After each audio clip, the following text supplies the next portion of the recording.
보라매병원 외과의 최영준이라고 합니다. 저희 이제 갑상선에 대해서 말씀을 드릴 텐데요. 갑상선 말씀드리기 전에 일반적인 이제 외과라는 것이 어떤 과인가, 또 외과의 역사에 대해서 가볍게 말씀드리고, 갑상선 병에는 이제 어떤 것들이 있고, 뭐 어떻게 예방하고 어떻게 치료하고, 또 어떤 경우에 치료해야 되는지, 검사는 어떻게 해야 되는지 이런 말씀을 그냥 이렇게 학문적인 내용이라기보다는 그냥 상식선에서 말씀드릴 테니까 이렇게 마음 편하게 들으셔도 될 것 같습니다. 이렇게 어려운 내용은 없고요. 이 그림을 보시면은 이제 외과의 시작은 이런 좀 야만적인 수술로부터 시작을 했습니다.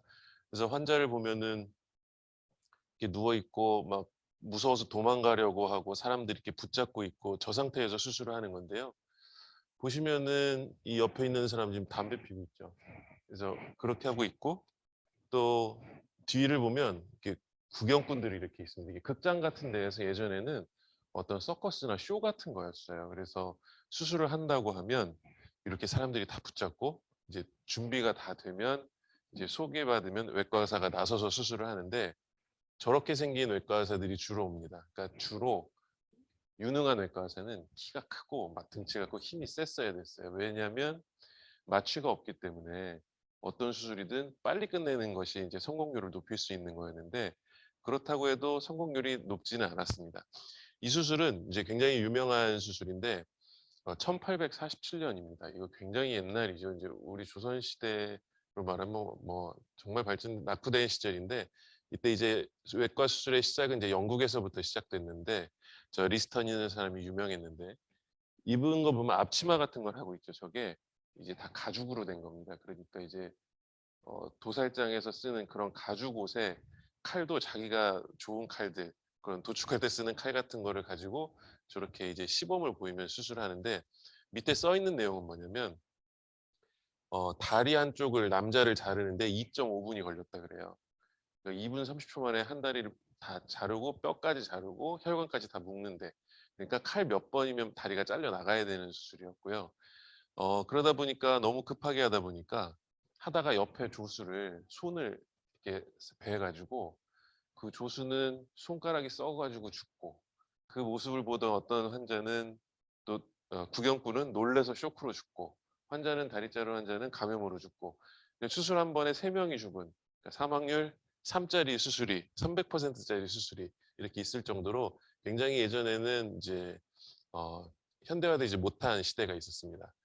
그래서 보면은 외과 수술의 역사는 이발사의 역사와 함께 하는데요. 저 이발소 등 보이시잖아요. 저게 빨간색, 파란색, 흰색. 저 유래가 이제 서양에서부터 시작됐는데 빨간색은 동맥을 나타내고요. 파란색은 정맥, 흰색은 붕대입니다. 그래서 예전에는 이 가운데 있는 그림이 이제 이발소의 풍경이에요. 이발소에서 머리도 자르고 이제 종기 같은 걸 째주는 그게 이제 외과의 시작이고 이발사하고 의사를 보면 사자가 같은 스승 사자입니다. 이게 검사, 판사 이런 사자하고는 또 다르고요. 이렇게 스승 사자를 쓰는 이발사 의사가 되겠고 근데 이건 한자인데 서양하고 어떻게 연관이 있을까 했는데 아무래도 서양에서 들어온 문화니까 이렇게 이것까지 감안을 하지 않았나 싶습니다.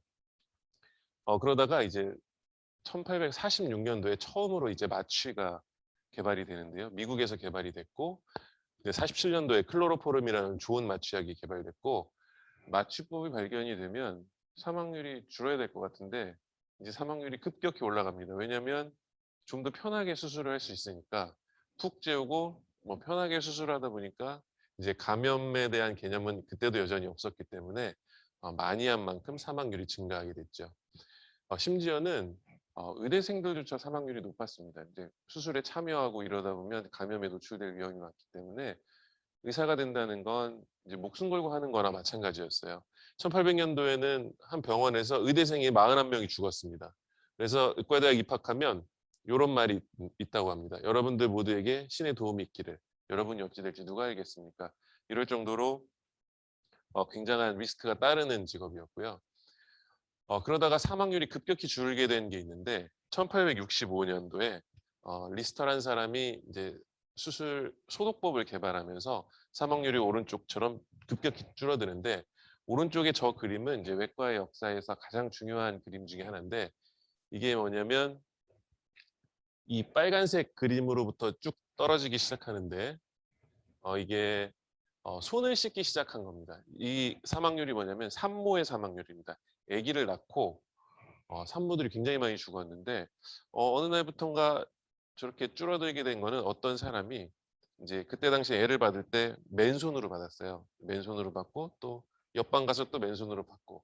근데 그러다 어떤 사람이 그냥 우연히 손을라도 좀 씻으면 좀 낫지 않을까 해서 손을 씻었더니 사망률이 저렇게 줄어들었다는 뭐 그런 역사가 있었고요. 어 그래서 이 리스터라는 사람이 이 소독법을 개발한 게 큰 이유인데 이제 여기 보면 리스테린이라고 있지 않습니까? 이게 리스터 이름에서 따온 거고요.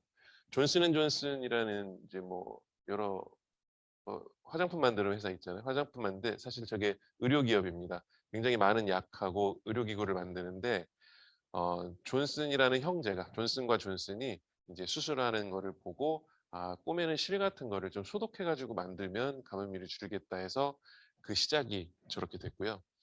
존슨앤존슨은 참고로 시가총액이 삼성전자보다 한 1.2배 정도 됩니다. 그리고 수술은 팔하고 다리하고 피부 같은데 이제 겉에 있는 것만 수술을 했고 안에 배 안에 뭐 가슴 안에 뇌 안은 말할 것도 없고요. 이런 거는 금기시됐고 그래서 이름이 외과라고 붙은 겁니다. 바깥쪽에 있는 것만 수술하는. 근데 지금 외과는 이제 배 안에 뭐 가슴 안에 다 수술하지만 그때는 이제 금기시됐고요. 1890년도에 들어서야 이제 장갑을 끼기 시작하는 수술할 때 장갑 끼는 것이 이제 개발이 됐는데 그거는 이제 처음에 장갑을 소독 때문에 낀 건 아니고 어, 저 옆에 간호사가 있는데 저 간호사를 사랑한 의사가 저 간호사가 이제 손에 뭐 알러지가 있어가지고 그 여자를 위해서 이제 라텍스 장갑을 개발했던 그런 역사가 있습니다. 갑상선으로 말씀드리면 갑상선 외과라는 거는 이제 1800년대 중반부터 이렇게 발전을 하기 시작하는데요. 어, 이때 당시에 1800년도 중반에는 20명 수술 후 8명이 사망. 갑상선이 굉장히 많이 죽는 병이었고요.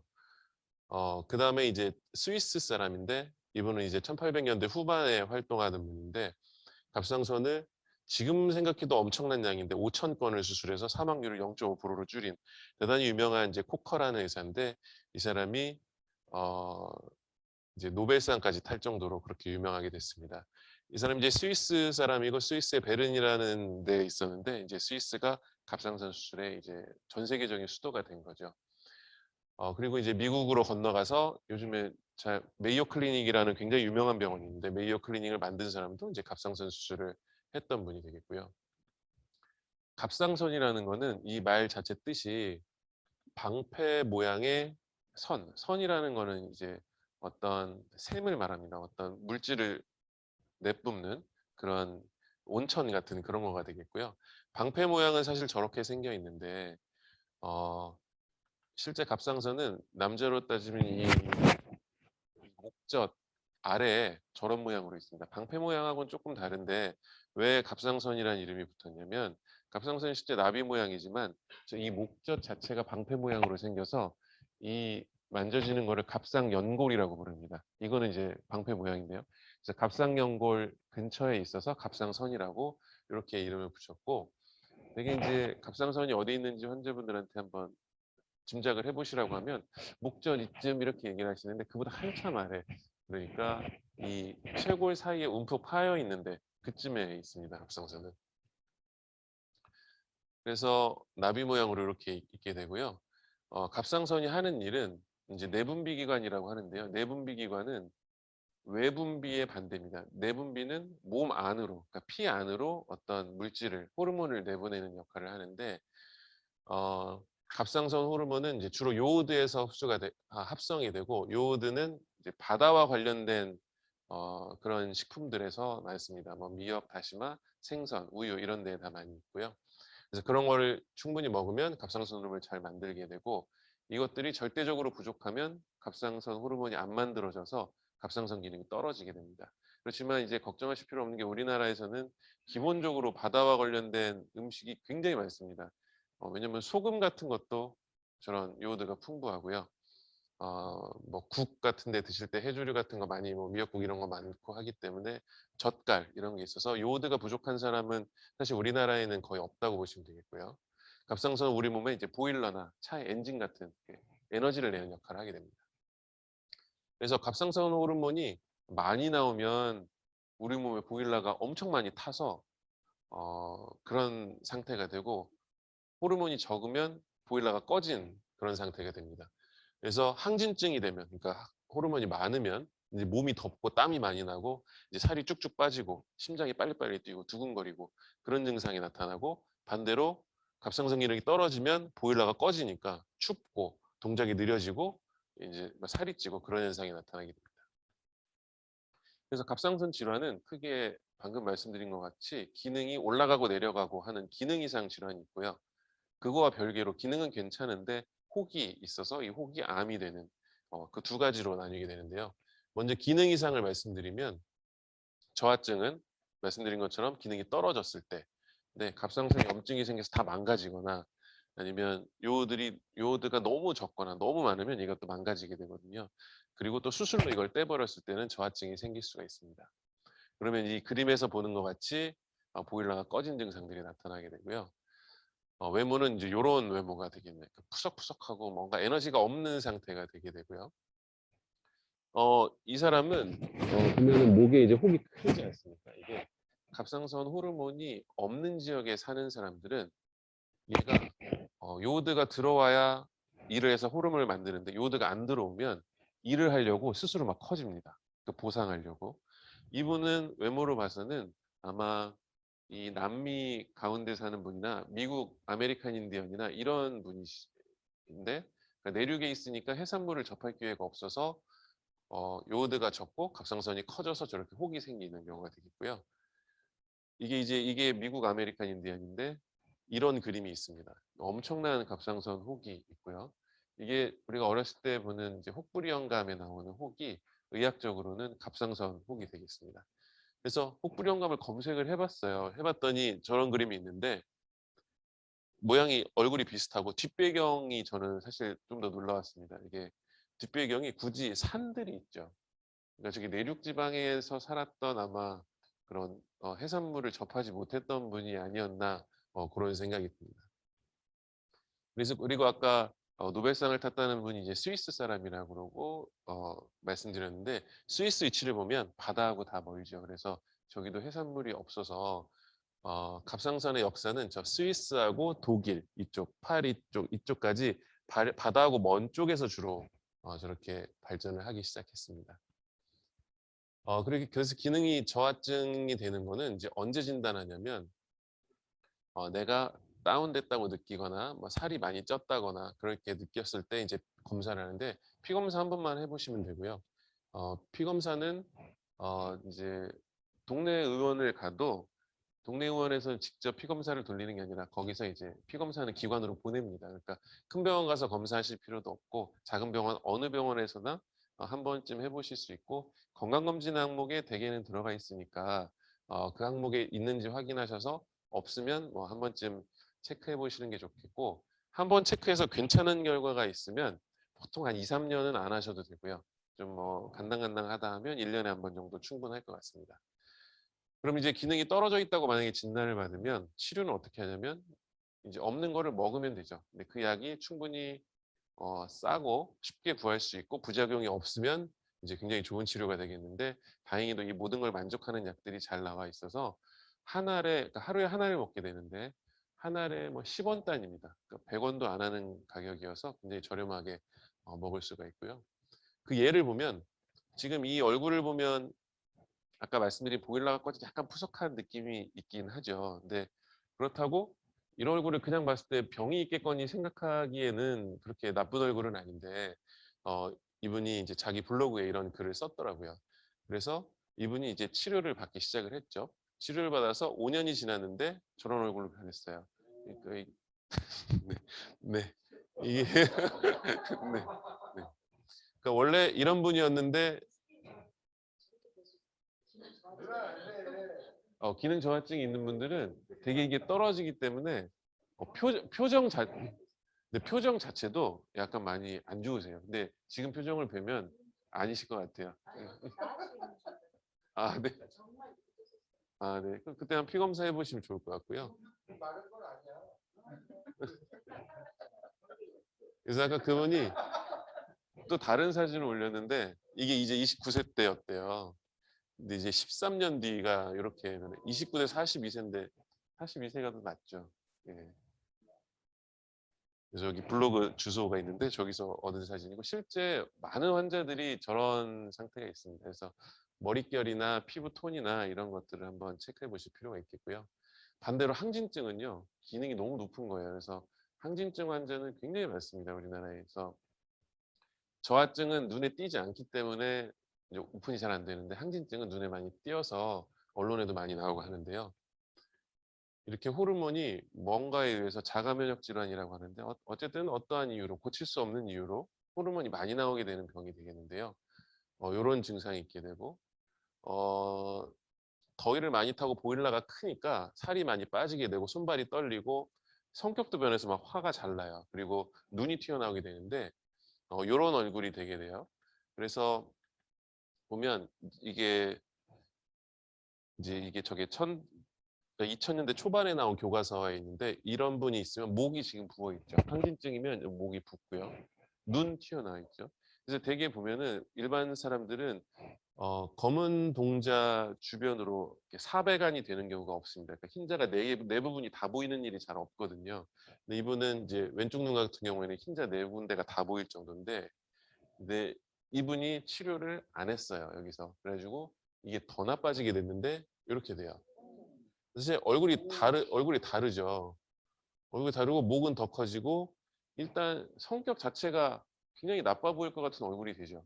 그러니까 치료를 안 하게 되면 이렇게 굉장히 나빠지고 그럼 저 상태에서는 저렇게까지 돼버리면 이미 치료가 많이 늦은 상태죠. 눈은 절대 돌아오지 않습니다. 그리고 여러 가지 데미지가 그동안 쌓여가지고 돌이킬 수 없는 상황이 되니까 빠른 치료가 필요하겠고요.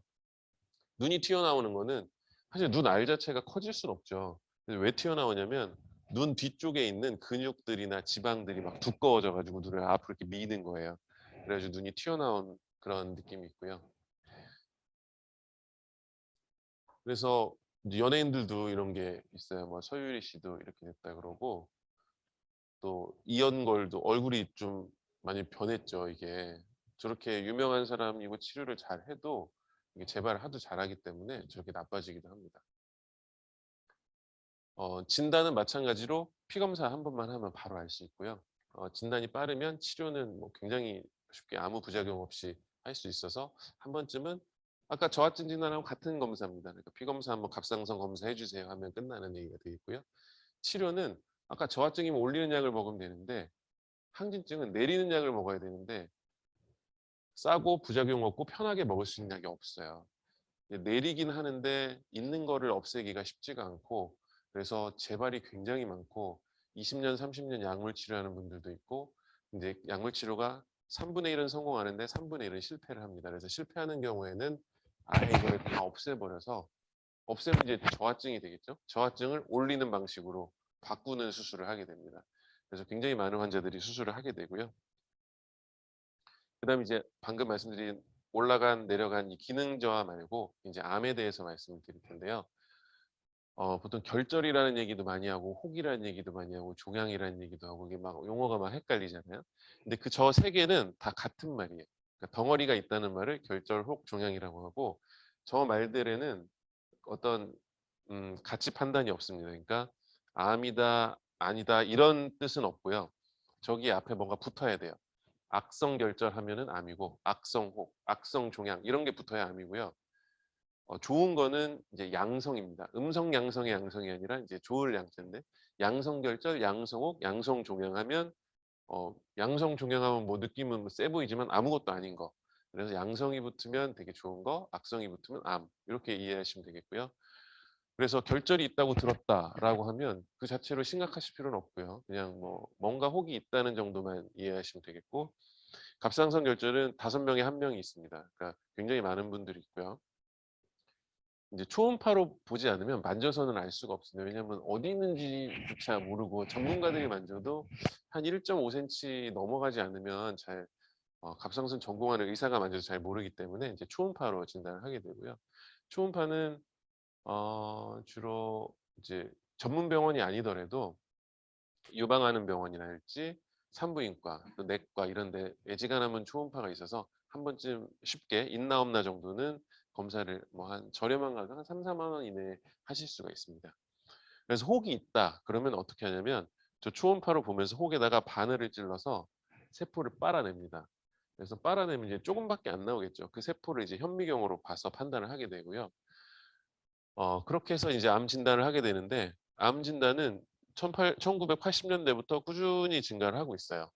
그래서 일본도 마찬가지로 꾸준히 증가를 하고 있고 우리나라도 엄청나게 증가를 하고 있고 그래서 교과서에 이런 말이 있습니다. 갑상선 종양은 이제 진단이 발전하고 그러면서 발현율이 증가일로 있다. 이런 내용이 있는데 어 약간 말투가 옛날 말투인 것 같은데 보면은 이게 1965년도 교과서에 이미 저렇게 있었습니다. 그래서 그때도 올라간다고 느꼈는데 지금은 그 이후로는 뭐 엄청나게 지금 증가해 있는 상태고 1년에 갑상선 암 수술만 4만 건 정도가 이루어지고 있고요. 우리나라에서 암 말고 이외의 수술까지 하면은 한 5만 건 이상 수술이 이루어지고 있습니다. 갑상선 암은 이제 여러 가지 암 종류가 있는데 다행히도 유두암이라는 암이 가장 많은데요. 유두암이라는 거는 유두라는 건 젖꼭지를 얘기하는데 또 갑상선암인데 왜 젖꼭지가 붙었냐면 이게 현미경으로 봤을 때 이 세포들이 있는 모양이 그냥 이렇게 길게 뾰족뾰족 올라와 있다 그래서 유두암이라고 이름이 붙어서 조금 일반인들이 수통하는 데는 좀 약간 오해가 있을 수 있습니다. 그래서 유두암이나 여포암이라고 하는 암들은 생존율이 굉장히 좋습니다. 그러니까 초기에 수술을 하면 이제 100% 사망하고 거의 관련이 없는 암이 되겠고요. 저 작게 써 있는 아주 작은 암들이 이제 사망에 이르는 암들이 되겠습니다.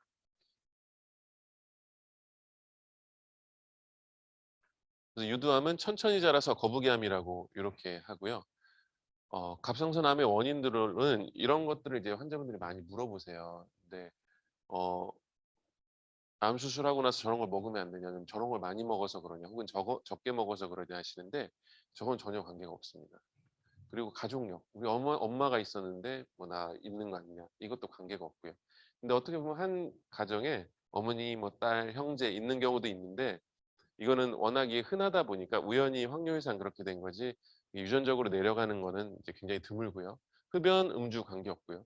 연구에 따르면 흡연자는 갑상선암이 좀 덜 걸린다는 보고가 이제 뭐 한두 연구가 아니라 전 세계적으로 그거는 이제 컨센서스가 되어 있습니다. 근데 CT 검사 같은 거는 갑상선암의 위험 인자가 됩니다.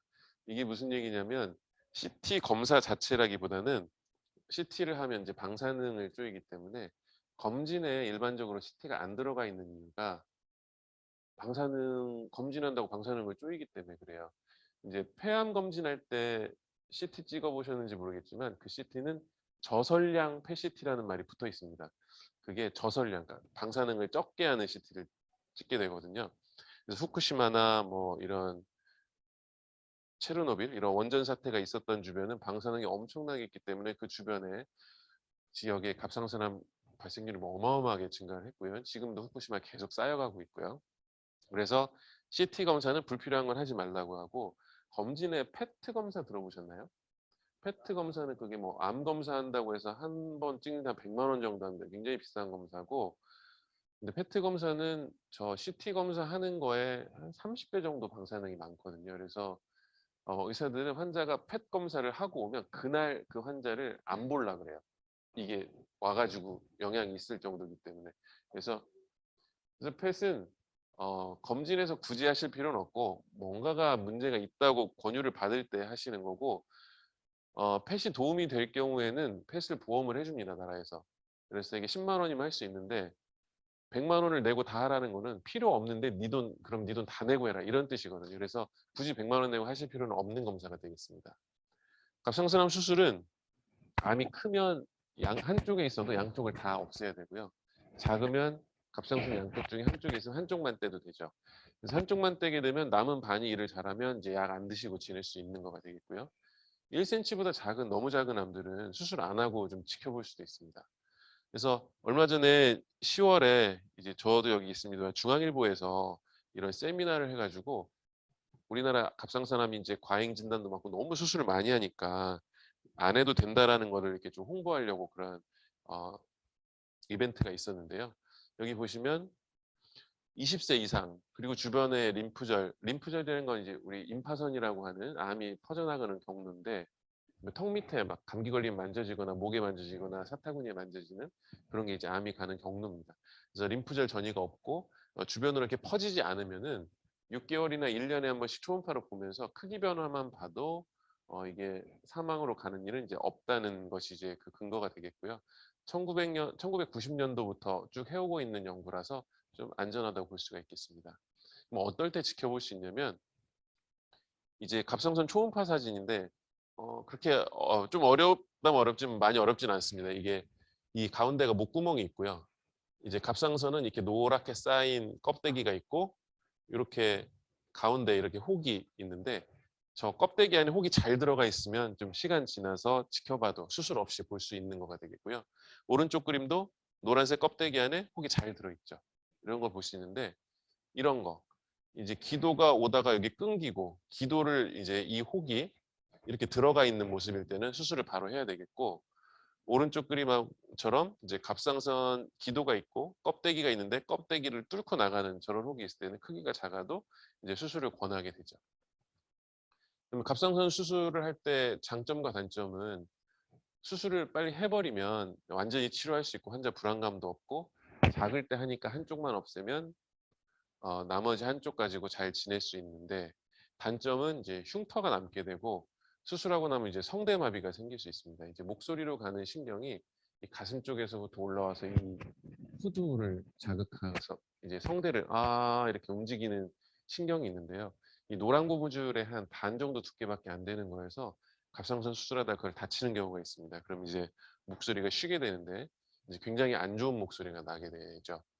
그래서 어, 이제 수술은 예전처럼 가운데 이렇게 째고 하는 절개법이 있고 병원마다 이제 다 다릅니다. 신촌 세브란스 병원 계열 거기에 출신들이 이제 많이 가 있는 분들은 겨드랑이에 한 4, 5cm 정도를 째고 일로 기구 4개를 넣어가지고 이렇게 들어가서 수술하고요. 서울대병원 계열은 이제 작은 구멍 4개를 뚫어서 이렇게 가는 그런 수술이 이제 2007년도부터 지금까지 우리나라 지금 한 2만 건, 3만 건 이상 충분히 돼 있고요. 최근에 2016년부터는 이제 아래 입술로 들어가서 그 입술로 이렇게 타고 들어가서 여기서 수술하는 구강 수술이 이제 많이 하고 있고요. 그렇게 되면 이제 겨드랑이든 젖꼭지든 이런 흉터 자체가 아예 없는 무흉터 수술이 되겠습니다. 그래서 이제 목 주름을 따라서 이제 절개 수술은 하게 되는데 한 5cm 정도면 충분히 수술을 할 수가 있고요. 가장 일반적인 수술이고 수술을 한 40분 정도면 끝나는 수술이 되겠고요. 아까 말씀드린 이제 서울대 계열에서 한다는 바바 수술은 1cm짜리 구멍을 이제 4군데 뚫어가지고 수술을 하게 되겠고 신촌 세브란스에서 하는 이제 한쪽에 기구 쓰는 법은 저렇게 해서 목의 흉터를 안 남기고 할 수가 있습니다. 구강은 이제 아래 입술로 들어가서 하는 거가 있고요. 그래서 보라병원 저희가 2017년도 기사인데 16년부터 열심히 하고 있어가지고 환자분들이 많이 이제 찾아주고 계신데 이렇게 흉터가 깨끗하게 이렇게 아무는 분들 이렇게 될 보장이 있으면 사실 다 열어서 하면 좋아요. 근데 그렇지만 이제 약간 진하거나 이렇게 많이 진할 수 있는데 제일 오른쪽 사진은 저게 이제 아르헨티나 여자 대통령인데 대통령 사진이고요. 이렇게 깨끗한 반면 이렇게 켈로이드로 나오는 분들은 굉장히 안 좋죠. 그래서 그래도 이제 많이 환자분들 여쭤보는 게 결혼 전이냐 후냐를 제가 많이 여쭤봐요. 남자든 여자든 이 열어서 할까 다른 방법으로 할까. 왜 그러냐면 결혼을 하려고 이제 뭐 상대방 선을 보고 뭐 이렇게 하다 보면 이게 보이면 물어보게 되죠. 그리고 이제 뭐였냐 그러면 이제 암 수술했다. 그러면 이제 사실 별건 아닌 암이긴 하지만 뭐 상대편 집안에서 굳이 뭐 집안에 뭐 암 환자를 뭐 할머니들 뭐 별소리 하는 분들 다 많잖아요. 그래서 약간 낙인 효과가 있기 때문에 그런 거 불필요한 그런 오해를 사지 않기 위해서 흉터 없는 수술을 권하기도 하고요. 이렇게 빨갛게 아주 심하게 올라오는 분들 있고 켈로이드라는 게 있잖아요. 하고 나면 막 엄청 부풀러 오르는 거. 근데 우리나라 사람은 켈로이드가 없습니다. 사실 유전적으로. 그래서 이렇게 튀어나오는 거는 그냥 일반적인 상처가 좀 큰 거지 켈로이드라 하면 흉터 부위 밖으로 번지는 게 켈로이드거든요. 그래서 켈로이드 사진을 보여드릴 텐데 주로 흑인에서 있습니다. 그래서 이렇게 되는데 이 사람은 여기 5cm짜리 수술을 한 사람인데 저런 조직이 이제 막 다 퍼지는 거죠. 근데 이제 잘 보시면 왼쪽 팔에 큰 자리 있잖아요. 저게 아마 예방주사 맞은 자국 같아요. 주사 하나 맞아도 저렇게 되고 오른쪽 어깨에도 조그마한 혹 같은 거 저것도 아마 아주 작은 자극이었을 텐데 저렇게 되는 것들이 이제 켈로이드가 되겠죠. 그래서 켈로이드 있는 분들은 이제 저렇게 하면 안 되겠고요. 이제 갑상선 수술하고 나면 이제 성대마비가 생기시다 말씀드렸는데 서양에서는 뭐 7%, 10%, 뭐 9% 굉장히 높은 비율이죠. 이런 사람들이 성대마비가 생긴다고 하는데요. 성대마비가 생기면 어떻게 되냐면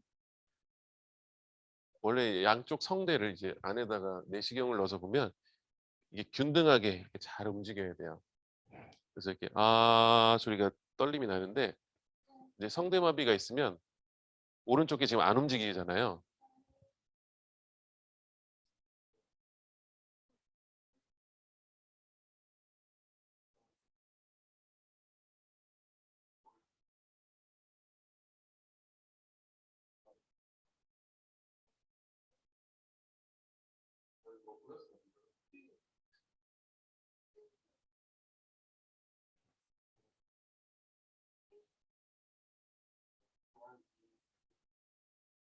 이렇게 왼쪽 그림은 성대가 붙으면서 다 붙죠. 근데 오른쪽 그림은 성대가 붙질 않습니다. 그러니까 발음이 세요. 이렇게 되니까 말을 길게 하면 숨이 굉장히 찹니다. 길게 하지 못하고 지금 이 정도만 해도 많이 교정이 된 상태인데 성대마비 심한 분들은 말할 때 여보세요 이렇게 말하게 돼요. 그래서 굉장히 이제 합병증이 심각할 수가 있게 되고요. 그래서 수술 중에 이제 신경감시술이라는 걸 요즘에는 많이 써서 신경을 다 보면서 수술 중에 이런 띠띠띠띠 소리를 들으면서 수술하니까 요즘은 우리나라 같으면 성대마비 비율이 저렇게 낮습니다. 그러니까 서양에 비해서 우리나라 기술이 이제 워낙 좋기 때문에 100명 하면 1명 있을까 말까 하는 정도로 성대마비 비율이 좋고요. 또 수술하고 나면 이제 피부가 있고 목구멍인데 사이에 갑상선을 떼버리고 나면 두 개가 들러붙어요. 목구멍에 피부가 들러붙어서 삼킬 때마다 이게 걸리는 느낌이 든다고 얘기를 많이 합니다. 그걸 이제 수술 뒤에 유착된다고 하는데요.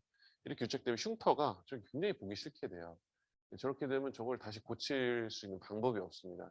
그래서 수술하는 자체로 이렇게 예상하지 못하는 그런 나쁜 결과가 올 수가 있겠고요. 그래서 저희 병원에서 한번 연구를 해보니까 이제 구강으로 내시경으로 하니까 이렇게 째서 하는 것보다 유착이 좀 덜하다는 좋다는 결과를 했고 그래서 마사지를 하라고 이렇게 환자분들한테 많이 말씀을 드리고요. 그래서 작은 암일 때는 목을 째지 않고 겨드랑이든 입술이든 어디론지 들어가서 목에 흉터 없이 할 수 있는 수술이 우리나라에서 이제 안전하게 할 수가 있겠고요. 수술 합병증으로 막 목에 피 나가지고 뭐 이런 경우도 있고 요즘에 이렇게 로봇 기구인데요, 저게 다빈치 로봇이라는 건데 애지간한 병원에는 저런 로봇이 한 대씩 있는데 로봇 가격이 한 30억쯤 합니다. 하고요. 저 팔을 네 개를 쓰게 되는데 팔 하나를 한 번 쓰는데 50만 원이에요. 그래서 기본으로 200만 원이 나가게 되고 팔 네 개에서 한 환자에 저 비닐 하나에 또 20만 원인가 그렇습니다. 팔 한쪽에. 그것도 한 100만 원 나가고요.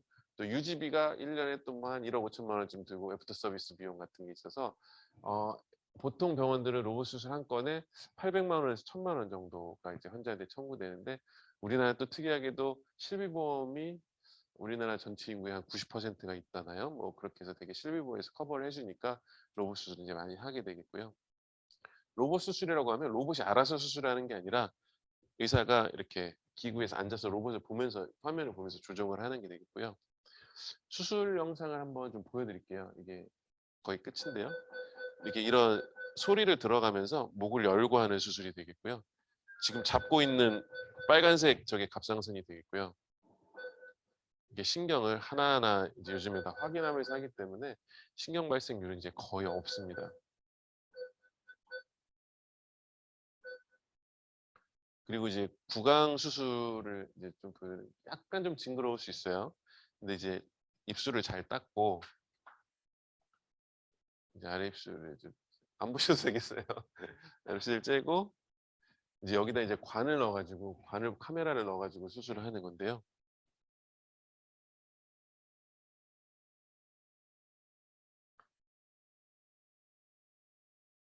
사실 이건 의사들도 좀 보기 힘들어하긴 하더라고요. 그래서 이제 물을 넣어가지고 좀 부풀린 다음에 이제 기구를 넣어서 이제 공간을 이제 만듭니다. 이렇게.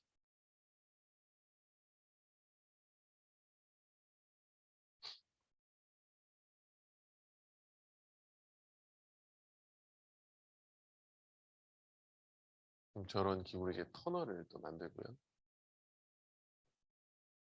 이게 거기서 왜 멈췄죠? 여기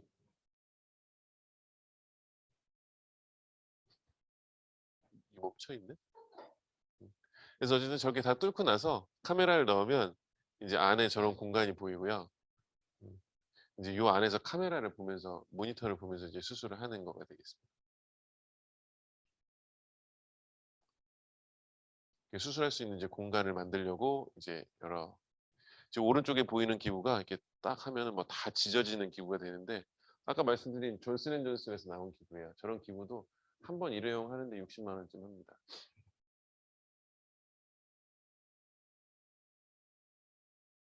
이렇게 하면 이제 넓은 공간이 이제 만들어지게 되겠죠.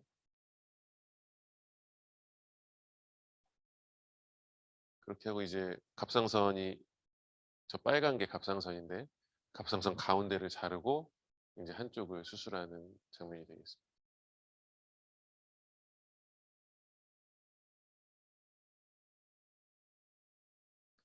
이렇게 막 아까 목소리 신경을 잘 살려야 된다고 했는데 이게 벌리는 사이 아래쪽에 저렇게 하얗게 좀 작게 보이는 게 이제 신경이 되겠고요. 이제 저게 잘라지면 아까처럼 목소리가 나쁘게 되겠고요.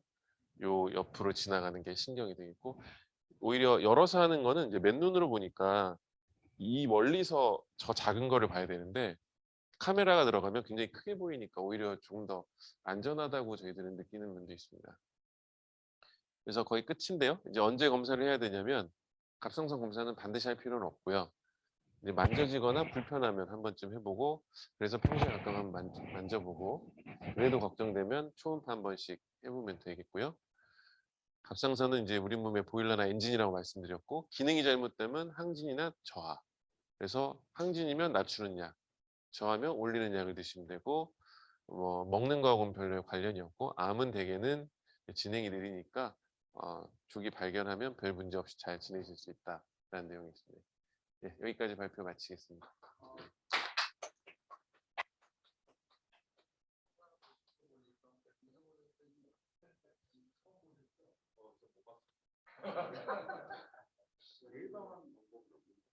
네, 특별히 예방은 없습니다. 근데 대부분의 암이 네, 그런데 꼭 갑상선만 그런 게 아니라 좀 대장암, 위암, 유방암, 폐암도 마찬가지죠. 폐암도 담배 원인이긴 하지만 담배 이해 원인이 훨씬 많거든요. 그래서 모든 암은 사실은 예방하는 거가 정상적으로 알려진 것들이 없습니다.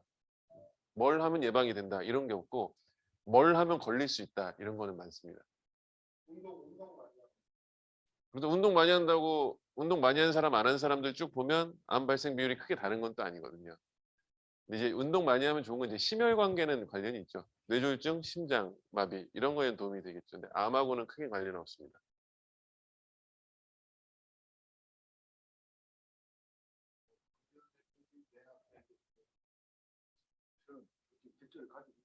아, 네.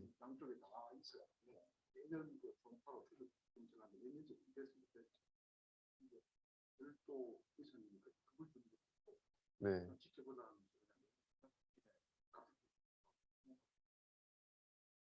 네네. 네. 네네.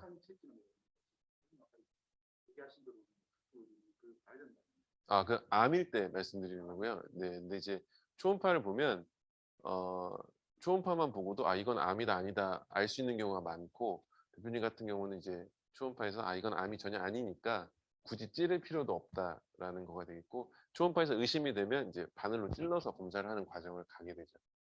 찌르는 결절에 또 한 10%만 암으로 나오고요. 대부분 암이 아니어서 암이 아니면 그냥 다 지켜보는 겁니다.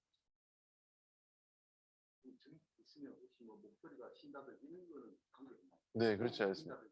네, 그거 네, 그 관계는 없습니다. 예. 아, 그게 그 원인이 제일 많습니다. 예. 그래서 그쪽은 이제 이비인후과 가셔서 안쪽을 보셔야 되고요. 갑상선은 겉에 있는 거라 목구멍 바깥이라서 그런 관계는 없어요.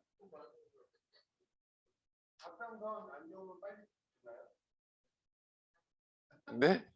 네, 갑상선 암으로 뭐 빨리 돌아가신 분은 잘 없고요.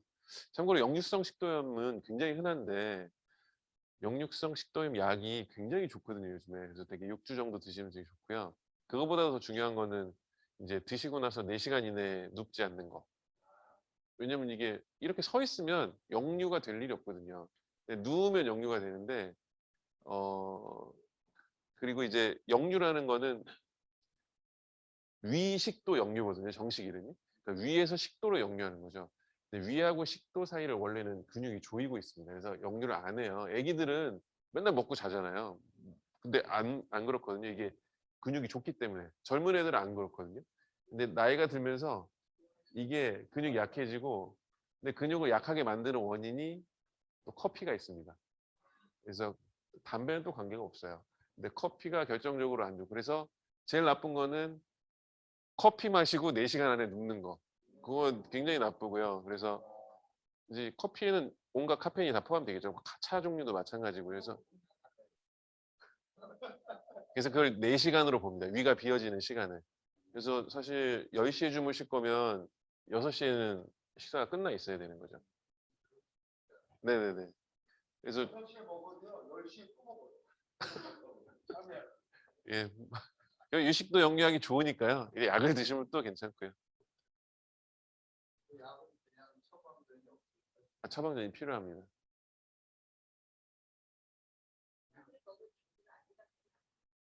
그건 본인이 알아서 판단하시면 돼요. 증상이. 내가 막 속 타는 증상이 심하다 그러면 드시는 게 좋고요. 그거는 부작용 거의 없습니다. 이게 대단한 병이 아니기 때문에 매일 해서 6주 먹고 끝나는 거죠. 아, 그렇진 않고 그 위산 분비를 떨어뜨리는 약입니다. 그러니까 이게 역류가 되는 것 자체가 문제가 아니라 위액이 이제 산이 자꾸 자극을 하니까 식도가 자극이 되는 거죠. 그래서 가슴 통증도 느끼게 되고 하는데 위산이 굉장히 독한 산이거든요. 우리가 식초 먹는 것보다 더 독한 산입니다. 그래서 위 들어가면 다 음식이 녹아버리는 이유가 이게 그래서 그렇고 뭐 다 소독을 시켜버리는 거죠. 위산은. 사실 저희 꺽 위산 올라올 때 엄청 쉬지 않습니까? 근데 그게 또 원액이 아니란 말이에요. 근데 이 원액은 엄청 쉬기 때문에 그게 자꾸 식도를 자극하면 굉장히 많이 나쁘죠. 예, 근데 되게 술 드시고 4시간 안에 주무시잖아요. 안주 먹고 뭐면 술 더하기 그런 게 섞이기 때문에 그렇죠. 술 자체라기보다는 다른 게 더 나빠지지 않을까요? 네.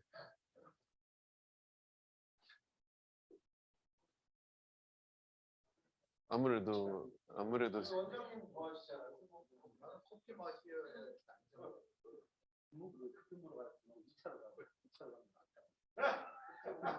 아니 뭐 유식도 형님 뭐 좀 생기면 어떻습니까? 네.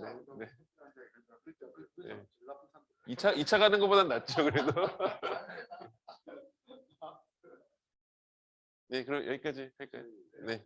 감사합니다.